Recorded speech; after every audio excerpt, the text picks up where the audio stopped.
Hello guys, আসসালামু আলাইকুম। আপনারা সবাই কেমন আছেন? আশা করি প্রত্যেকেই ভালো আছেন।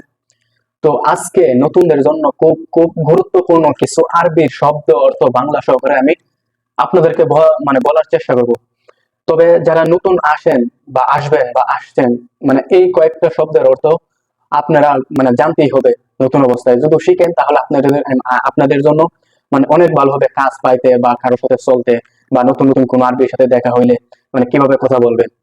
চলেন তো ভিডিও লম্বা না করে মোট ভিডিওতে যাই। আরবির কাজ করে দিলেন, ঠিক আছে, বা আরবি আপনাকে বললো শুকরান, তখন আপনি বলবেন কি আফওয়ান। ও বলছে শুকরান মানে ধন্যবাদ, আর আফওয়ান মানে আপনাকেও ধন্যবাদ। ঠিক আছে, এখন যদি আপনি এই শুকরান অর্থ যদি না জানেন বা কোনো একটা আরবি যদি কইয়া বলে দেখে শুকরান, তাহলে আপনি কি বলবেন? আরে ও মনে হয় আমাকে কিছু না কিছু একটা বলছে, এরকম একটা, এটা আর কি। তো কিছু কিছু শিখা থাকলে ভালো। তো দ্বিতীয়টা হইছে এশ আবগা। এশ আবগা, এশ মানে কি, আবগা মানে লাগবে। ঠিক আছে, এশ আবগা কি লাগবে। তো দেখা গেছে আপনি একটা মুদির কাছে গেলেন, ঠিক আছে, বা কোনো মুদির আপনাকে বললো এশ আবগা, তখন আপনি কি বল, আপনি বুঝবেন না যে ও কি বলছে। ঠিক আছে, তো এশ আবগা মানে আপনাকে বলছে কি লাগবে। তখন আপনি মনে করেন আপনার লাগবে কাম, ঠিক আছে, তখন আপনি কি বলবেন যে আনা আবগা সুগল। সুগল মানে কাম, আর আনা আবগা মানে আমার লাগবে। এশ আবগা মানে কি লাগবে, এশ মানে কি, আবগা মানে লাগবে। আর আনা, আনা মানে আমি, আর আবগা মানে আবগা মানে লাগবে। তো আনা আবগা সুগল মানে আমার কাজ লাগবে। তখন কোন একটা কাজে আপনাকে কাজ হইলো, তখন বেতনের ব্যাপারে কি বলবেন?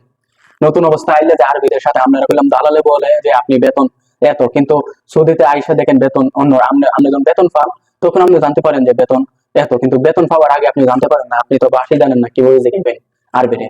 তখন আপনি আরবিরে জিগাইবেন যে বেতন কাম আনা রাতিব। রাতিব মানে বেতন, কাম মানে কত, আনা মানে আমার, আনা কাম রাতিব। ঠিক আছে, আমার বেতন কত।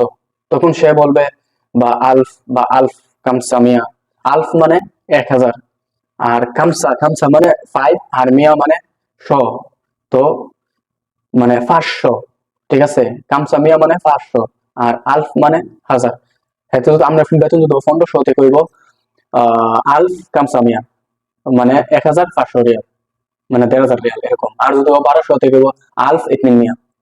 ইতনিন মানে 2, আর মিয়া মানে 100 মানে 200, আর আলফ মানে 1000। এটা যে আপনারা দালালে কিন্তু বলে আপনাদেরকে ডিউটিটা, যে 8 ঘন্টা ডিউটি, 10 ঘন্টা ডিউটি এরকম, কিন্তু আপনি যখন সৌদিতে আসেন তখন বুঝতে পারেন যে ঘন্টা কত ঘন্টা। কিন্তু আপনি যদি সৌদিতে আইসে কোনো একটা আরবি রুল শিখান যে আমার ডিউটি কয় ঘন্টা, তাহলে কেমন হয়? তাহলে এটা যদি আপনি যদি এটা আরবিতে বলতে চান, কিভাবে বলবেন? কাম সা, কাম সা, আনা সগল কামসা।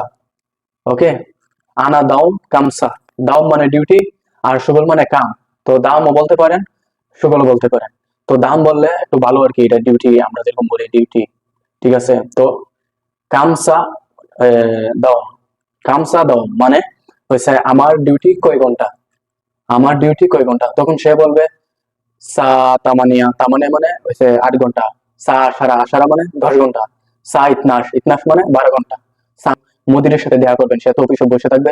তো আপনি যখন ওর সাথে গিয়ে দেখা করবেন, তখন আপনি রুমের মধ্যে ঢুকা দিবেন এবং রুমটা দরজা একটু মেলায় বলবেন আহ আনা ইজি, বাস আমি কি আসতে পারি। আনা ইজি, ইজি মানে আসা, আর আনা, আনা মানে আমি, আমি কি আসতে পারি। তো সে বলবে তাল তাল, বাই বাই ইজি, বাস কিনা। হ্যাঁ, এভাবে বলবেন। বুঝছেন, একদম সহজ। আপনি যদি এটা একটা প্র্যাকটিস করেন, ইউটিউবে শত শত ভিডিও আছে, যদি একটু প্র্যাকটিস করেন তাহলে আপনি পেয়ে যাবেন। কোনো ব্যাপার। পানিটা নিয়ে আসো, ঠিক আছে, পানি তো পানি এটা বোতল কই রাখছে আপনি জানেন না, তখন আপনি কি বলবেন যে এটা কোথায় রাখছে, কোথায়, আমি পাইতাছি না। তখন আপনি এটা আরবিতে কি বলবেন? ওয়েন হাদা আইলবা। ওয়েন হাদা ময়া আইলবা। এলবা মানে বোতল, ময়া মানে পানি, ওয়েন মানে কোথায়, পানির বোতল কোথায়। ঠিক আছে, ওয়েন মানে কোথায়, আইলবা মানে বোতল, আর ময়া মানে পানি। ওয়েন হাইলবা ময়া, পানির বোতল কোথায়। ঠিক আছে, এভাবে কিন্তু একদম সোজা। আপনি যদি একটু ট্রাই করেন তাহলে অনেক শিখে যাবেন। আর আমার চ্যানেলের মধ্যে এই আরবি ভাষাটা প্রথম ভিডিও আমি দিছি, তো এরকম আপনাদেরকে বুঝাইয়া বলতে পারি নাই।